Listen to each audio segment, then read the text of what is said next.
Last summer, New Yorkers learned the tragic story of Andy Henriquez of Washington Heights. Andy was 16 when he was sent to the Rikers Island jail complex for his alleged involvement in a gang-related killing. He was still there 3 years later, awaiting trial, when he was found dead in a solitary confinement cell. That was in 2013. The tragic circumstances surrounding his death only became public following a scathing report released in August about the abysmal conditions for young people jailed at Rikers. But the real question is whether he belonged at Rikers in the first place. More than 600,000 young people cycle in and out of such facilities every year. Many of them are first-time offenders whose chances of a better future are effectively destroyed once they land in the juvenile justice system. Some state and county authorities are already adapting alternative approaches that avoid detention. Are these approaches suitable? And can we prevent troubled young people from being caught up in the system at all? These aren't easy questions. Our two guests on criminal justice matters today have dedicated their careers to looking for answers. Tracie Keesee studies relations between police and youth at the Center for Policing Equity at UCLA, which she helped found. She lives in Denver, where she spent 26 years in law enforcement. Dr. John Deasy is the former superintendent of the Los Angeles Unified School Board, the nation's second largest school system with more than 600,000 students. So great to have both of you here.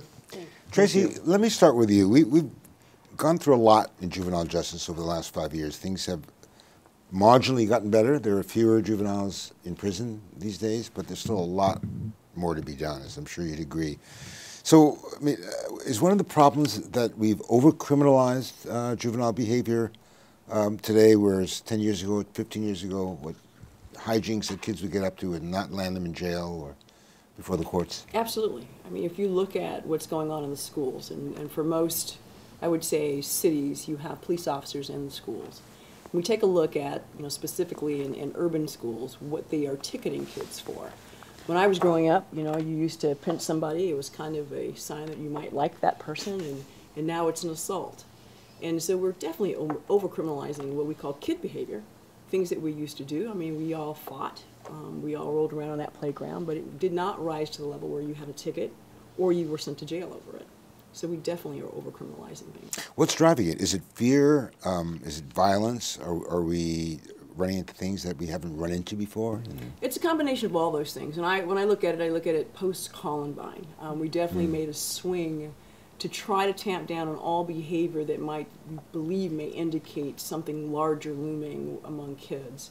And so once we took that swing, we never really went back to kind of check ourselves and to make sure that, what we were doing had the appropriate effect we were trying to do post-Columbine. So, every little thing that happens, whether it is, I think an example that was given to me, when you have kids coming to school in Halloween costumes and he has a hook, hand for Captain Hook, and all of a sudden he's sitting in the principal's office for bringing a weapon. So we really need to step back and take a look at what a lot of these initiatives have done, not only to the kids, but specifically to kids of color. That's typically what's happening in the urban schools. So there's definitely some room to review what's been going on. Talk a bit about that. Why is it happening? Is it because of the police? You were a 26-year veteran of the police force. Is it attitudes on the part of the police? Is it fear? Is it self-protectiveness in the majority of society, or what? Well, I mean, there's multiple things going on. First of all, parents want their children to be safe when they're in school. I think the teachers want the same thing, and we want our teachers to be safe. But, when you're using police to enforce policy that typically, historically, was enforced by principals, by the classroom teacher, and you criminalize that behavior, those things transfer. I mean, you certainly will have teachers articulating in different ways that they're afraid of their students. To me, that's a larger issue, as opposed to the behavioral, criminal behavior. And a lot of times, is there crime in school? Yeah, there are. But most of what we're seeing with kids today are those things that we used to do when we were kids. Dr. Deasy, you're on the front lines in LA Unified School District. Are teachers afraid of kids in LA, and should they be? So, first of all, I was going to say I agree with many things that my colleagues said, but I would want to say that we're moving far too slow. So the question is, are we seeing good things? Not nearly enough yet. I think that there are adults who are afraid of youth. And I think there are adults who are afraid of youth before youth would actually even display something that would give you pause or reason to be concerned. I think that I completely agree that we've begun a deliberate and wholesale process of criminalization of juvenile behavior. I mean, back when we were growing up, there was juvenile delinquent. There's a gulf between what delinquent behavior is and what juvenile behavior is. And we have put them together, and we have outright criminalized that in schools. I think it's tough. There are many, many reasons. But I think that if we want to have a quite honest and frank conversation, issues of race and class and the ability to have a level of comfort, even with language or discourse around that, plays in almost all of these cases. I mean, no one looks like me in LAUSD. I have the privilege of working with 900,000 amazing students. Second largest school system in America. Correct. But there are wholesale issues. I mean, language issues and the predispositions that come with where students come from. Most students are not, they're first generation or current, you know, not documented. And that comes with a whole baggage of kind of assumptions around behavior. And then I think the system went to zero tolerance overnight, which was zero common sense. And we have been trying to work our way back from that. And I think that while we've done stuff and work in LA that's truly appropriate, I wouldn't even want to say it's groundbreaking because we absolutely should be doing this. We've just done it quickly and at scale. And these issues that make people uncomfortable when you are trying to decriminalize common youth behavior in schools and not ticket students for things that they should be going through assistant principal. New York City is now talking about changing its code of discipline for schools. Good. Now, you have been there. I mean, that's exactly what you've been doing in LA. Right. Tell us a little bit about that. How's that worked out? So we approached this in kind of three ways. One way was outright decriminalization. So do we have police in school officers sworn? Absolutely. And they have an incredibly important role to play. Most of our schools are proximate to places of violence and crime. And one of their major roles is to prevent people from getting into this campus. These are large urban cities with multiple large urban problems. So I'm a dad, everybody wants their child safe in school. There are, on occasion, criminal behavior in school. Police need to be there to take care of that. By and large, police do not need to be dealing with truancy, tardy, possession of a cigarette, failure to comply with directives in school. I mean, these are issues about which we have an administration. And so we've gone from just outright stopping the ticketing, which is giving you a summons where you end up in court and then in the pipeline and go to jail, for low-level inappropriate conduct. You're going to sell drugs on campus, you're going to eventually have to meet an officer, and you're going to have to, if you're going to bring a weapon on campus, that's the case. If you are repeatedly not going to class on time, you do not belong in front of a county judge around those issues. Second of all is we passed the Climate Bill of Rights for students. So the Student Climate Bill of Rights set forth what we believe was, and students helped us do this and so did our community advocates, a series of rights that students had that we made explicit in how the system will actually support those. And those are about working with, we use the term reentry. These are youth coming out of detention, out of prison, coming back to school, who have every right to come back to school and have every right to have the courses that you and I would want in school, and a system of how to do that, and a system about how to intervene so students are not getting themselves into the pipeline, whether at home in their neighborhood or actually on the So how do you, where do you draw the line? So the police are not in the schools anymore. Are they outside? Yes, they are they're in the absolutely schools. in the schools. There's Uniform. no question about that. Uniform police, that's correct. And they need to be. I mean, we have, unfortunately, schools are on lockdown frequently. There are banks robbed, there are people shot, there are suspects being chased, and sometimes those things enter school. And we want to make sure kids are safe for that. Very different than you're not going to class on time. But at one point, we kind of treated all of that the same. And then the third thing was just the complete work we did around suspensions and the dramatic dropping of suspensions in schools and the absolute stopping of criminalizing behavior that was not criminal whatsoever. And there's no question that when I began in the administration, now we're a large system, so the numbers just get that, 48,000 suspensions a year. And the overwhelming majority were youth of color, but particularly young black men. They were 9 times likely to be a suspension for willful defiance, and they're 1/9 of the population. So the disproportionality was stunningly problematic. We've simply said we're not going to allow willful defiance as a reason to be suspended, and changed our own discipline code. And unto that itself, we last year saw just under 8,000 suspensions. So we went from 48,000 to 8,000. So in the time that the program has been working in LA, have there been any measurable results in terms of student test scores? I would say yes, and not just test scores. And as a mathematician by trait, I will use the word stunning.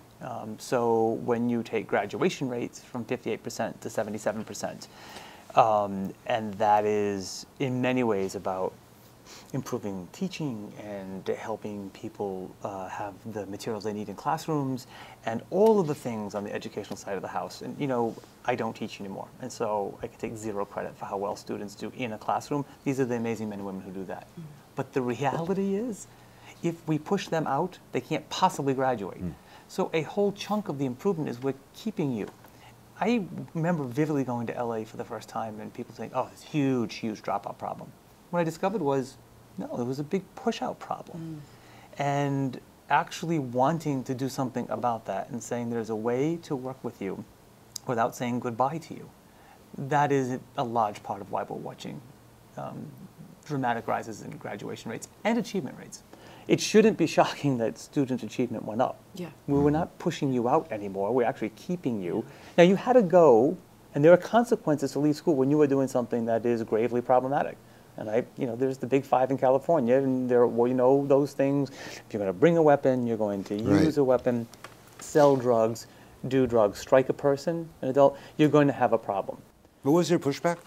I mean, I wonder from police, and teachers, they say, well, look, Yes, it's pushback. Is that an understatement? It's an understatement because we're trying to bring a system to some balance where we had, I believe, and I think in the country we've lost our balance on this issue. So I use this word zero tolerance because I think everybody can understand what that means. And that is the zero common sense piece. A 4th grader with a Halloween costume, just, put the Captain Hook thing away, not call a police officer for, a 9-year-old. Tracie, is there any reason why police would object to that? No, you wouldn't. And I think what you've served to do is you redefined, or I should say you went back old school with us on what our true relationships were supposed to be. Right. And that is, of the big 5 that you have, that's very appropriate in calling the police when those things are happening. But also the ability to build relationships with young folks in those schools in an appropriate manner, not one of fear and not one of intimidation where you think if I walk up to Officer Keesee, she's just going to put me in jail. There would be pushback because when you think about the number of calls for service that a school that's that large would have, especially if they're in lockdown for outside reasons, but if the teacher believes that something is going on or they're fearful, then if you didn't have the officers in school, they would be going there anyway. They'd be responding. So by having them there, it does serve a purpose. So I can see there being a little bit of pushback on some of that, saying, well, you've changed our role. But for those of us who've been around a long time, that was our original role. Our original role was to be that of part of the community and a part of rendering safety when needed, not to enforce the law when... I really want to pick up on this piece because I'm actually incredibly proud of the women and men who serve in LAUSD, Los Angeles School District.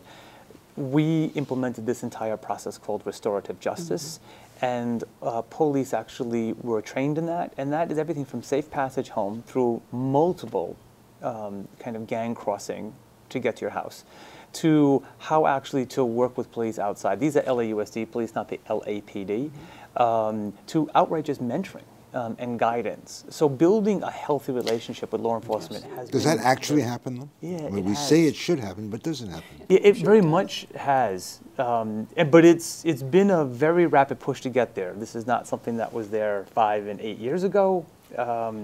And I just want to say, while I think there's a variety of, quote, pushback on this. One is, so we're just going to let kids get away with anything. Well, there is consequence. We didn't say we'd have zero consequence. Right. We said we would just modify zero tolerance. There is always a consequence. That's why you're actually in school. Failure to pick a piece of paper up after being told 3 times by the teacher is actually not a felony. Okay? It's juvenile behavior. It's why you go to school, to learn self-control and to work in society. When we criminalize it, we own part of the pipeline for which we then have to ask her to come into school. Right. We want you, unfortunately, to come when we have a problem we can't solve. Right, right. But I think, too, that, you know, although the officers inside your school might not be part of the larger police community, there's a spillover positive effect to that, though, right? So once the kids go outside, they may interact with someone and have a negative interaction. So the kind of, to me, the benefit of that is saying, you know, I know that everybody doesn't act this way. And I know that there are folks that I can interact with in law enforcement that do a good job and worry about my well-being and care about me. So I want to get to that a bit. So a teenager spends maybe 80% of his life in school, you know, before he goes on to college or whatever he does. The other 20% is still crucial. What he does outside, at home, with his friends, on the streets. How do you make that piece of his life work so that it doesn't spill over into school, so that he avoids that jump that gets him involved with the criminal justice system as an adult? Well, to me, it's a holistic approach, and it's what we would call original community policing. That is where the community as a group, it has an impact on that individual student or child. And so in order to do those types of things, we have to have good working relationships with schools, with the community, with businesses, and the ability to sit down and say, you know, well, you know, Tracie's having problems, and one of the issues may be larger than a law enforcement and a school issue, may be unemployment. So, you know, where do we get those part-time jobs? Well, if we know business leaders who need some help sweeping up or cleaning up, then we may connect those two together. And who does that connection? Well, to me, it doesn't matter who does the connection. I might have it on the police side, or I might go to the school and say, do you have it? And we're But I think, but deliberately you do it, establishing right? that. But that really takes a conscientious effort. It Yeah, means that all sides really have to think It about takes a conscientious effort, and it takes actual investment. Absolutely. And so investment of time or money? money. And And so time. the welcoming and reconnection centers we set up across LA so that students who are either struggling outside of school, either struggling with law enforcement, struggling with issues such as just non-documentation, struggling with, you know, poverty. 87% of our youth live in circumstances of poverty, and most of it pretty unimaginable. And the consequences of generational and endemic poverty are way beyond the school. But it doesn't mean it's not beyond us trying to intervene. And the police. That clearly. is I mean, you correct. think about, you know, kids who don't eat. Correct. You know, it's something as simple as having breakfast in the morning Right. to make sure that they go that. And whether, you know, the schools do an excellent job of doing it, or whether or not, you know, we have police volunteers that come in and help feed them. So much of this isn't rocket science, but why is it so difficult to affect what seems like common sense change? How do you explain the reaction still that's there that says, I think we live in a pretty fearful society. And we live in a strikingly fearful society about young people.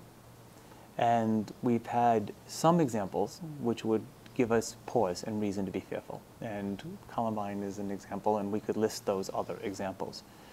But for a long time, there's just a fundamental distrust of people who don't look like us, don't speak like us, and we make kind of gigantic, sweeping generalizations about youth that require the investment of the other kind of investment, which is time to talk, time to understand bias, time to surface a whole bunch of assumptions about students and have them participating in this conversation. And you know what? We're short on that kind of time in public education, but it's incredibly important. I think the most potent conversations are ones when students are side by side with adults. Absolutely. And I have to add to that, too, there's money to be made in crime. So you look at the prison industrial complex, you look at private prisons, I mean, you look at all of those things. So, I mean, I think that when you're talking about eradicating, you know, eventually this sort of industry as opposed to doing community-based initiatives, which are far more effective and cheaper, you know, you have people that are going to they are going to push back. but there's another more difficult side to it, which is a political dimension, which none of you have mentioned yet. And if you don't have the politics right, then nothing's going to happen.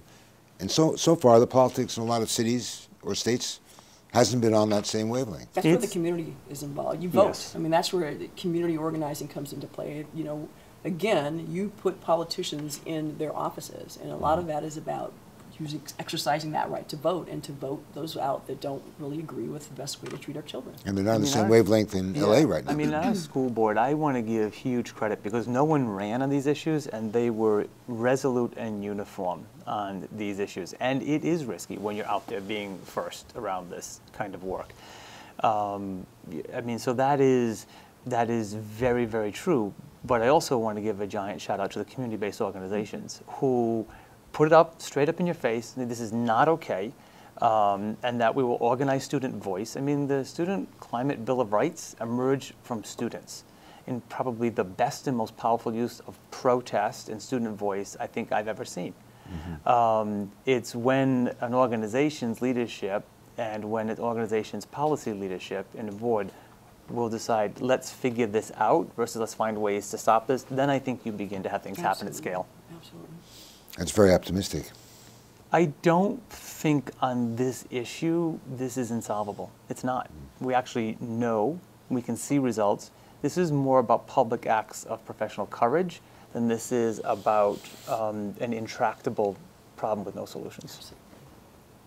You think it's possible to happen on the part of the police as well, that they can? Oh, absolutely. And you see that happening now. I mean, you talk about Ferguson and what's happening there, and the community mobilizing and demanding better service and demanding the fact that, you know, our tax-paying dollars are going to people that we trust, and right now you don't have our trust. So absolutely, you're going to see the exact same thing happening in policing. A lot of it is just simply talking, just dialogue like we're having today. Right, but it's a difficult dialogue when you interject the issue of race. Yes. I mean, it's a very difficult dialogue, and you have to have space for that and patience for that. A lot of folks want things to change yesterday, and you have to have a space where people are comfortable with having that conversation. And at first it's uncomfortable, but eventually it does get there. But I'll it's give you an example. You start a dialogue with this, and the first thing it says, I really want you to understand I'm not a racist.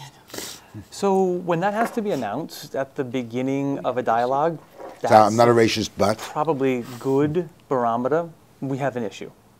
I mean, so give space for that to actually have true and authentic airtime. The other thing is dialogue.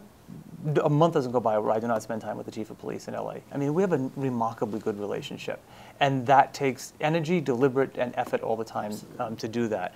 If we just think it's going to happen, we're actually all way too busy and all very much consumed with the problems. So finding a way so that institutions actually build relationship across them, that matters enormously too. Meaningful relationship. Yeah. I want to thank you both. Thank you. Thank you. Thank you very much. Thanks for raising really important, very important topics. Absolutely. On our last show, Incarceration Nation, we asked how America became the world's biggest jailer. One answer is that the path to prison often starts at a young age, when a troubled young person is shunted by schools and juvenile courts into a pipeline that ends inevitably in the adult system.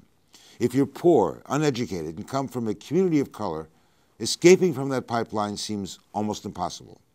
So it's worth asking, is the aim of our juvenile justice system to help such young people change their lives before it's too late, or just to punish them? I'm Steve Handelman. Thanks for watching. See you next time.